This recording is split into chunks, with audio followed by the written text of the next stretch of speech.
The hill had always been there, watching over the Hargrove farm like a silent sentinel, its sloped shoulders rising against the endless Nebraska sky. Martha Whitmore, a young girl with copper-red hair and bright, inquisitive eyes, had lived in the shadow of that hill for as long as she could remember. Every morning when she helped her grandfather feed the chickens, she'd glance at it. Every evening when she carried water from the well, her gaze would drift upward to the ridge where the grass met the cloud line. The hill was part of the landscape, as ordinary and permanent as the barn or the fence line, and everyone said the same thing about it. Solid rock, nothing more. Nothing worth thinking about. Her grandfather, Thomas, a man with weathered hands and a voice like gravel, would shake his head when she asked questions. "That's just the earth's bones showing through, girl. Not much use in poking around up there. Nothing to find but stone and scrub." Her mother, Eleanor, had her own concerns. "Stay close to the house, Martha. The hill's not a playground. Too many ways to turn an ankle. Too many hidden crevices." Even the neighbors, the Cartwright family who owned the adjoining property 3 miles east, spoke of the hill with indifference. Martha's father, who had died when she was barely old enough to remember his face, had apparently shared their skepticism. In the stories her mother told, he'd walked that hill once or twice but found nothing of interest. So Martha learned to accept what everyone said. The hill was there. The hill was stone. The hill held no secrets. But Martha had always been the kind of girl who questioned things.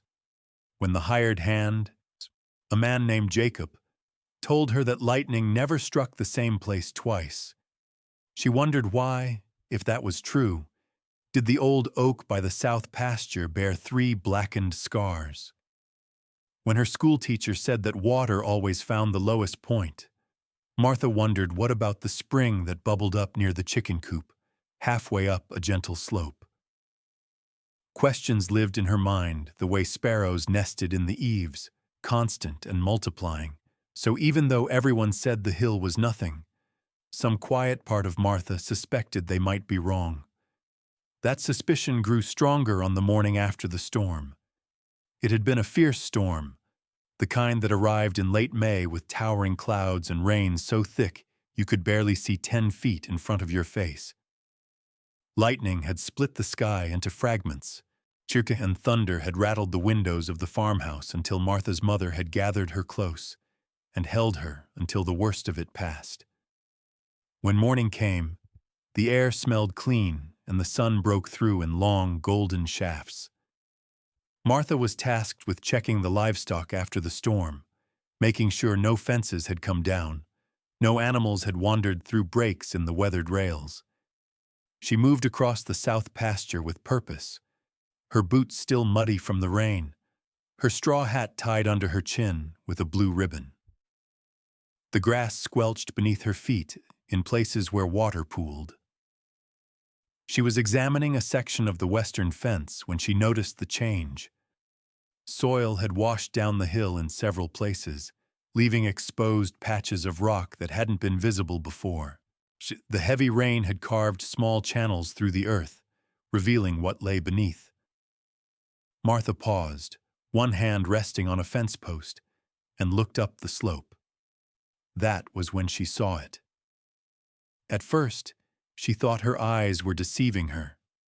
The light was tricky in the morning, shadow and sun creating illusions. But as she stepped closer, as her heart began to beat faster, she realized what she was seeing. In the exposed rock face about 15 feet up the slope, there was a line. Not a crack, not the kind of natural fissure that appears randomly in stone. This was straight. Perfectly, unnaturally straight. It ran horizontally across the rock for perhaps 6 feet, and where it ended on both sides, the angles were too precise to be anything other than carved, cut, deliberate. Martha's breath caught. She started climbing. The grass was slippery from the rain, and twice her feet slid backward, But she pressed upward, driven by a need to see more clearly, to confirm what her eyes were telling her. When she reached the exposed rock, she knelt and ran her fingers across the line. The stone was cool and slightly damp. The seam was deep, cut several inches into the rock itself. She followed it with both hands, tracing it left and right, and then she saw something else. Several feet to the right of the horizontal line was a vertical one. They met at a corner, and below that corner, barely visible beneath the soil and stone dust, was what appeared to be a hinge. A metal hinge, green with age, but unmistakably a hinge. Martha's hands trembled. There was a door in the hill. A real door, cut straight into the rock itself, hidden by the earth and the years and everyone's assumption that hills were nothing but stone. She scrambled down the slope and ran back toward the farm. "Grandfather! Grandfather!" She found him in the barn, mending a broken harness. Thomas looked up, startled by her urgency. He was a large man, his shoulders still broad despite his age, his gray beard thick and untamed. When he smiled, creases formed around his eyes like canyons in weathered stone. He wasn't smiling now. His expression was guarded as Martha pulled him toward the hill, speaking in a rush, her words stumbling over each other in her haste to explain. "There's something in the hill, Grandfather. A door, I think. Cut right into the rock. I found it after the rain washed the soil away. There's a hinge, I'm sure of it. Please come see. Please." Thomas was not a man prone to excitement. He moved carefully, deliberately, his gaze always measured. But something in Martha's certainty, in the genuine fear and wonder in her voice, made him follow. When they reached the exposed section of rock, Martha pointed to the corner where the lines met, the place where the metal hinge caught the sunlight. Thomas knelt and studied it for a long time, so long that Martha began to wonder if he saw what she saw, if perhaps the trick of light that had fooled everyone else for so long had finally fooled her. But then he stood, and his weathered face was transformed by an expression she'd never quite seen before. Not disbelief, not fear, something closer to recognition. "Well," he said quietly, "I'll be damned." The next day, Thomas brought tools from the barn: an iron pry bar, a heavy hammer, chisels. Martha's mother was not pleased. Eleanor stood at the edge of the property with her arms crossed, watching as her father and daughter began to carefully remove the accumulated soil and stone dust from around the door. "This is foolishness," Eleanor said. "That hill's been here longer than any of us. Whatever's in there belongs to the earth. Digging it up will only bring trouble." But she didn't try to stop them, and Martha understood why. Her mother felt it too, that strange pull, that sense that something significant was about to change. They worked methodically, Thomas clearing away the stone while Martha used smaller tools to expose the metal. Bit by bit, the door revealed itself. It was made of heavy wood, banded with strips of iron, and the hinges were substantial and well-crafted despite their age. There was no lock visible, no latch on the outside. But there was a groove, a space where a handle or bar might have fit. Thomas found it 20 feet away, buried beneath the soil, a wooden handle attached to an iron ring. Martha cleaned it while her grandfather prepared to open the door. Eleanor had gone back to the house, but Martha could feel her mother's presence there, watching from the distance, worried and curious in equal measure. The handle came free with resistance but without breaking. Thomas fitted it back into the groove, tested it gently, and then pulled. The door opened with a screech of protesting hinges, and a rush of air that smelled of dust and time and something else, something preserved, held in suspension for decades. Inside, there was darkness, deep darkness that seemed to swallow the afternoon sunlight. Thomas fetched an oil lamp from the barn, and its golden glow pushed back against the black. What they saw made Martha's breath catch again, the same way it had that morning when she first spotted the line in the rock. The door opened not into a single chamber, but into a tunnel.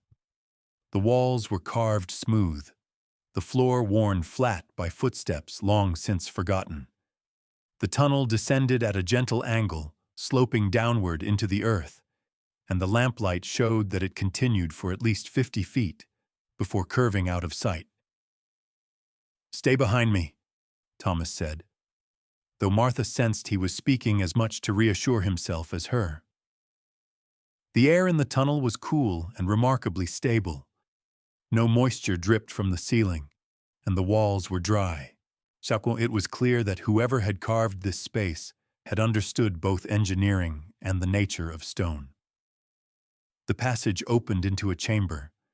Martha heard her grandfather's sharp intake of breath, and then she stepped around him and understood why. The chamber was vast, stretching at least 30 feet across and perhaps 20 deep. The carved ceiling was smooth and slightly domed, engineered to distribute weight, and the chamber was not empty. Shelves had been built into the rock itself, carved as naturally as if the walls themselves had sprouted these horizontal planes. And on those shelves, preserved in the dry, unchanging conditions, were supplies. Martha moved forward in wonder, running her hand along rows of glass jars filled with preserved vegetables, beans and carrots and what looked like preserved fruit. There were stacks of folded cloth, bundles of dried herbs tied with twine that still held a faint, herbal scent. Several earthenware crocks sat sealed with cloth and wax. Wooden boxes, carefully constructed and labeled with faded letters that Martha had to squint to read. Flour, salt, sugar, preserved meat. She turned to her grandfather, and his expression was solemn, almost reverent. "This is a root cellar," he said quietly. "But not a small one. This is something planned. Something built for preservation. Someone put this here with great care." They explored deeper, discovering that the first chamber connected to a second, slightly smaller space, and the second to a third. In one of the back chambers, they found a stone bench and several oil lamps, now long since burned dry.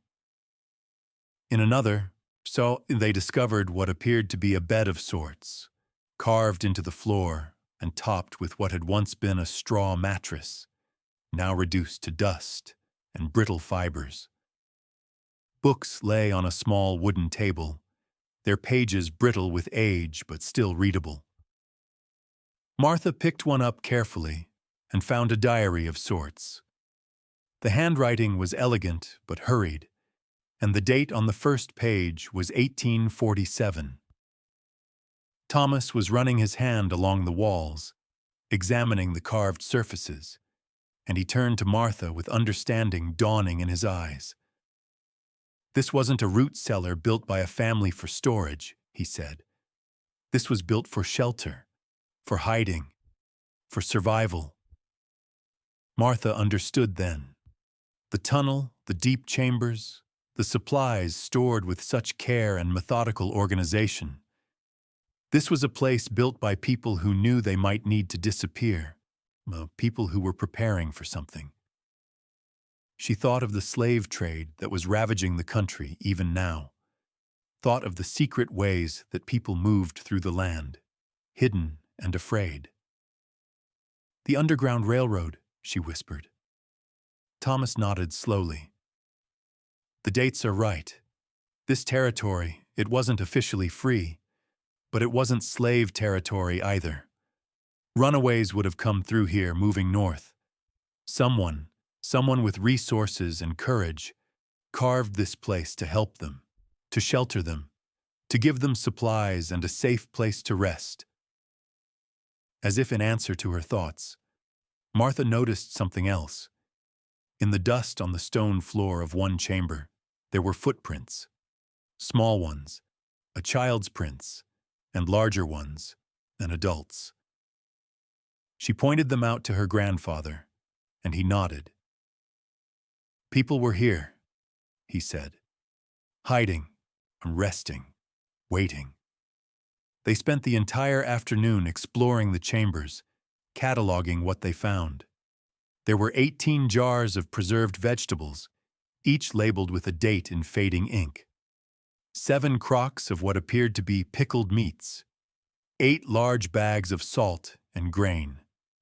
Candles, carefully wrapped in paper. Blankets, worn but still whole. And in a hidden alcove in the deepest chamber, Martha found something that made her heart ache with sudden, overwhelming sadness, a child's doll, simple and handmade, with a face stitched in black thread and a body stuffed with cloth. It had been placed carefully on a shelf, as if the child who left it there had been certain they would return to claim it. But they hadn't. Years had passed, decades now, and the doll remained, waiting in the darkness. Martha held it gently and realized that someone, a girl perhaps not so different from herself, probably younger, frightened, far from home and family, had once stood in this chamber holding this same doll, hoping for a future that would take her beyond these stone walls. "We should tell people," Martha said to her grandfather.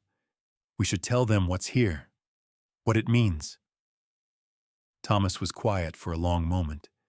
Then he shook his head slowly. "No," he said. "No, I don't think we should. This place is sacred, Martha.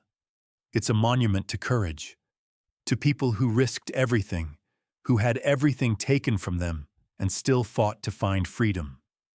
This place is their memorial.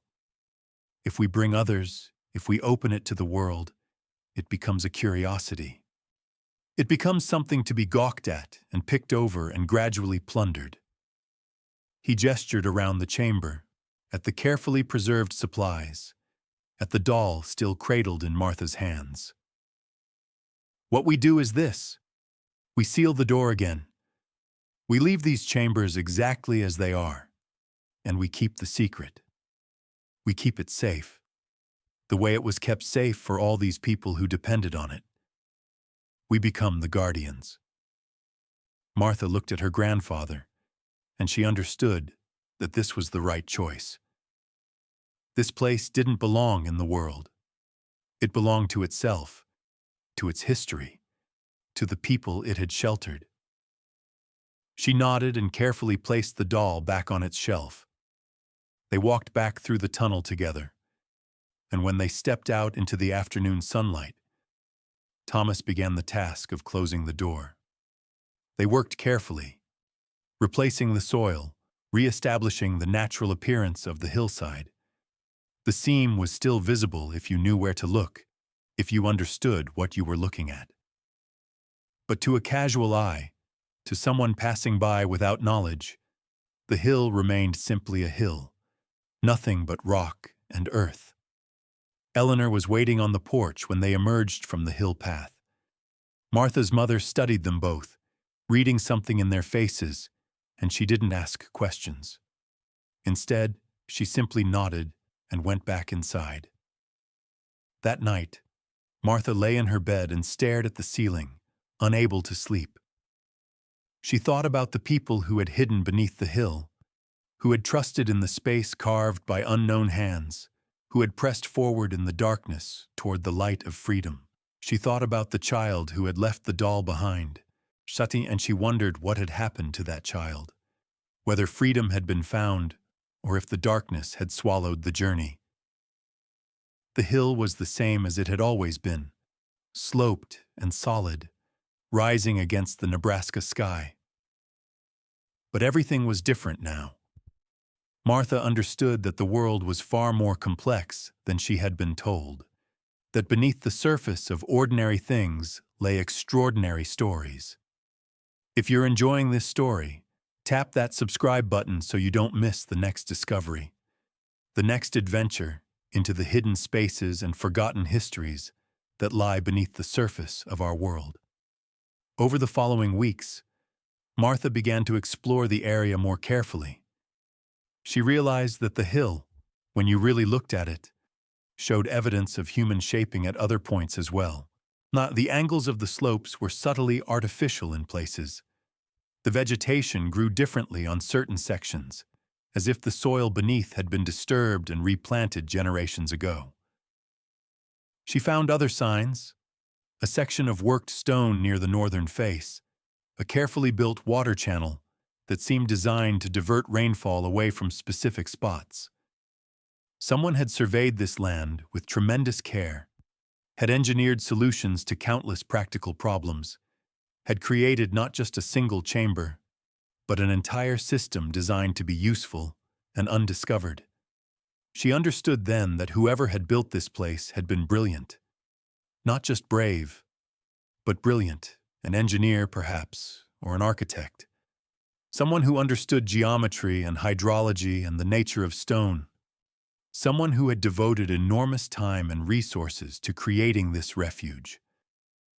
The thought of that unknown person, working in secret, driven by conviction and compassion, made Martha feel closer to the hill in a way she couldn't quite explain.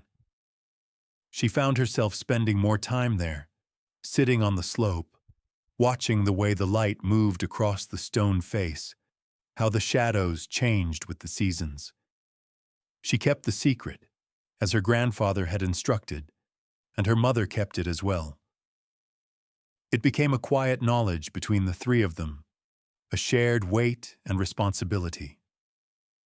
Martha grew older, and the farm remained much as it had always been. But she never stopped thinking about the hill, about the people who had depended on its hidden spaces, about the courage it took to step into darkness and trust that safety lay ahead. And sometimes, on quiet afternoons, she would climb the slope and place her hand on the rock where the door was sealed, and she would think about all the hidden doors in the world, all the secret spaces where people had sheltered and waited and hoped. She would think about how the ordinary could contain the extraordinary, how the world beneath the surface held stories and histories and evidence of the best and worst that humanity could do. And she would understand that the hill, solid as it seemed, held in its very rocks the memory of human freedom and human courage, a memorial carved in stone for people whose names no one would ever know, who had walked through darkness seeking light. The door remained sealed, the secret remained safe, and the hill kept its vigil, watching over the land, holding in its ancient silence the stories of people who had passed through the darkness and emerged into freedom, leaving behind only a child's doll and the memory of footprints in dust, preserved forever in the cool, unchanging darkness beneath the earth.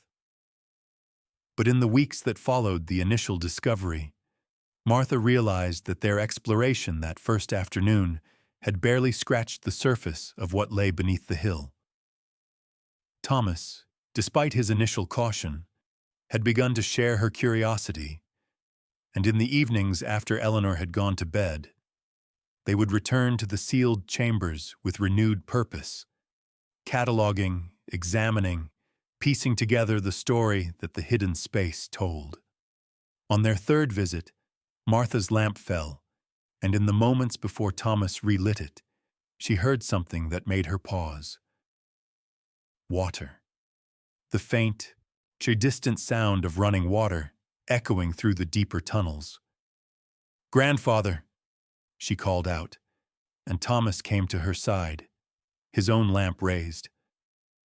They ventured further than they had before, moving past the third chamber into a tunnel they'd only partially explored.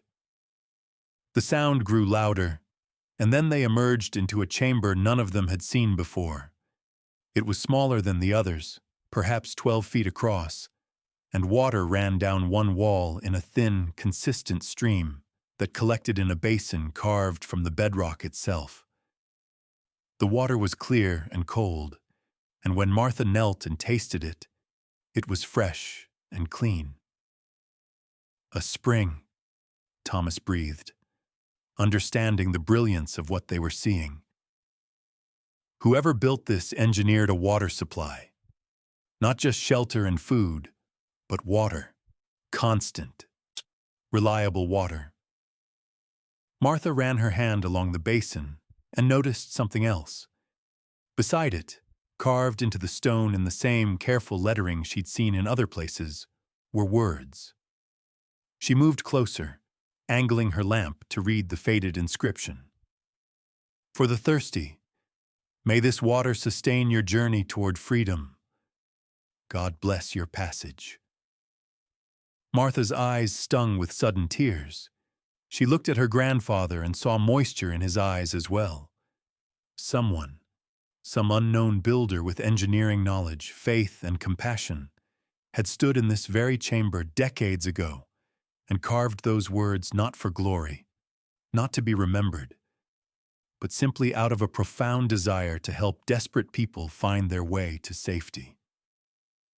They continued deeper still, discovering that the tunnel system extended further than they'd realized. A fourth chamber, smaller and more austere, appeared to have been a workspace.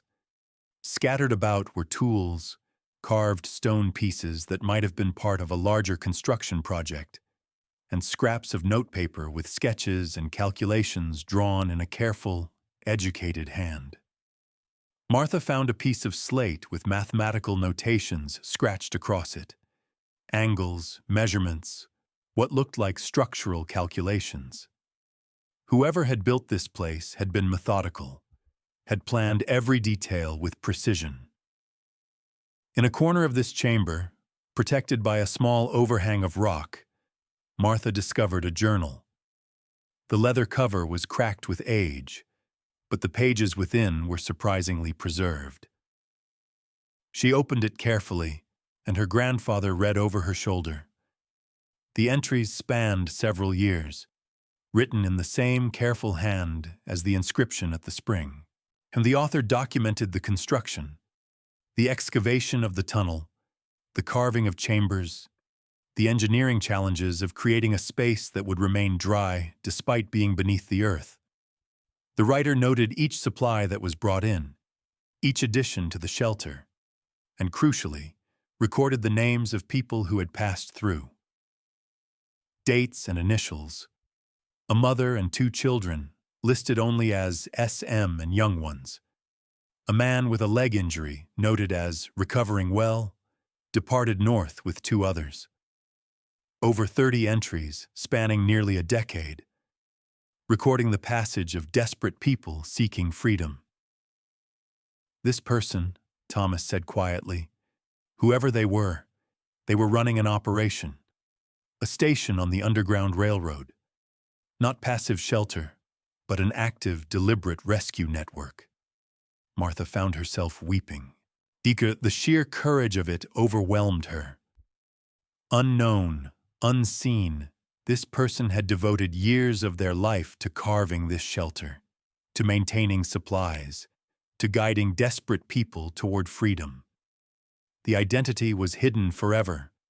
The journal referred only to locations and dates. No names that might endanger anyone if found. The journal's final entry was dated 1859. It simply read, "The work of these many years is complete. I have provided what I can. What comes now is beyond my control. I commit these souls to a higher power and pray they find the peace and freedom they seek." After that date, nothing. No more entries. Whatever had happened to the journal's author, whatever circumstances had led them to abandon this post, remained a mystery. Martha and her grandfather retraced their steps slowly, both absorbed in thought. They returned to the main chamber and spent the rest of the evening carefully studying the other elements of the space. Martha examined the dried herbs again, reading the labels more carefully now. Yarrow. Willow bark. Honey. A small medical apothecary, she realized. Herbs and treatments for the injuries and illnesses that desperate people fleeing slavery would certainly have suffered.